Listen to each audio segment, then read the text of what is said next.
Attention, 3, 2, 1...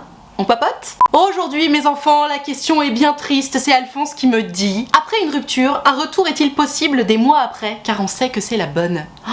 Ah non mais mon Alphonse, ça me rend trop triste ce que tu me dis parce que en plus, quand j'ai tourné une des vidéos de la semaine dernière là, j'ai vu un message de toi où tu m'expliquais que ton ex elle est trop méchante avec toi, qu'elle te traite de manipulateur sous prétexte que t'as voulu discuter un petit peu avec des amis communs de ta rupture.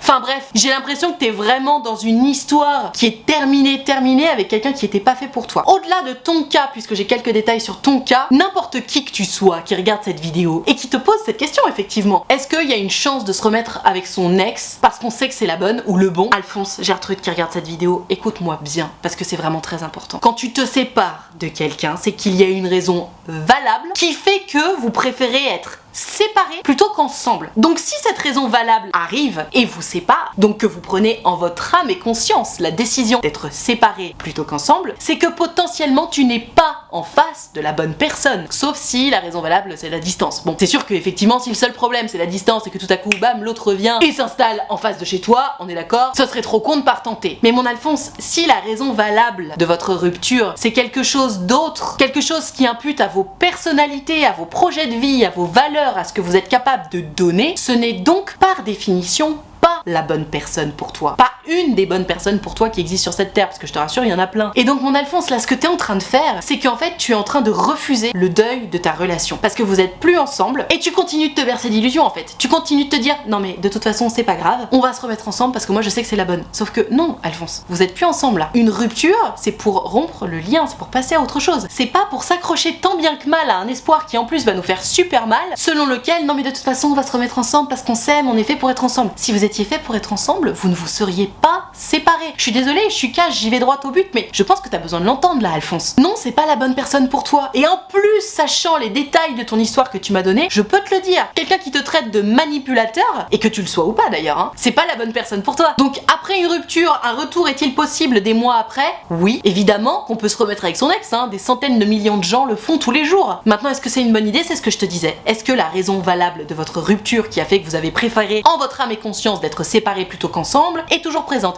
Est-ce que cette raison valable existe encore? Si la réponse est oui, bien sûr que le retour est possible. C'est toujours possible si tu veux, on peut toujours se remettre avec son ex, même si on n'est toujours pas fait pour être ensemble. Maintenant, est-ce que ça va vous rendre heureux? Non. Ça vous a rendu malheureux, tellement malheureux précédemment au point de devoir vous séparer. Si ça a fonctionné une fois, ça refonctionnera une deuxième fois. La rupture. Tu vois ce que je veux dire? Donc mon Alphonse, si tu veux un bon conseil là, arrête de te bercer d'illusions. Arrête de lutter contre le deuil et commence-le, ton deuil. Ouvre les yeux. Vous n'êtes plus ensemble, il faut passer à autre chose. Parce que si tu continues de te bercer d'illusions en te disant non mais on se remettra ensemble, etc., tu fais pas le deuil de ta relation, donc tu restes indisponible émotionnellement et en plus tu continues de souffrir parce que l'autre te manque. Et donc si jamais demain tu croises enfin quelqu'un qui aurait pu te correspondre, qu'est-ce qui se passe?